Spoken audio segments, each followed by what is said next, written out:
Because it's June, June, here's something you don't know about the real-life baby June. I'm Will of the Theater Lovers, I'm a theater content creator and historian, and I have a better theater library than most colleges. This is the theater lore. June Havoc was a child performer in vaudeville known as Baby June, best known today as the sister of stripper Gypsy Rose Lee. It's worth saying, Louise, Rose, and June in the musical Gypsy were real people. Others were amalgamations. Those three were real. So June gets all the attention in the first act, the early part of their career.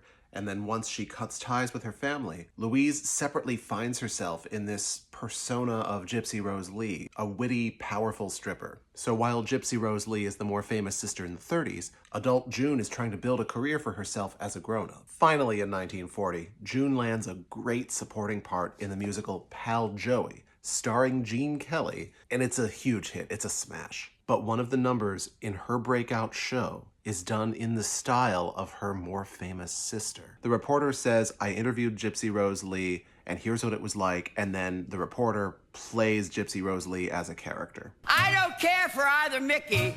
Mouse-a-rooney makes me sicky. Zip! I'm a little hectic. June wasn't in the number, but what a weird example of the tables turning. Where June had been the more famous one in childhood, now in adulthood, her sister is so famous that she is written into the text of this musical. The show could go on without June personally, but the show could not be performed without this number about her sister. How must that have felt? June and Louise did have a few falling outs over the years, partly about how June was depicted in Louise's memoir, and then later in the musical, Gypsy. But they did reconcile before Louise's death in 1970. June died in 2010 at the age of 97. Baby June lived to be 97 years old. In 1959, everything's coming up roses. But now, well over 100 years after any of the characters in Gypsy were born, everyone's pushing up daisies. I promise you I did not start this video with that line in mind, but you gotta get a gimmick.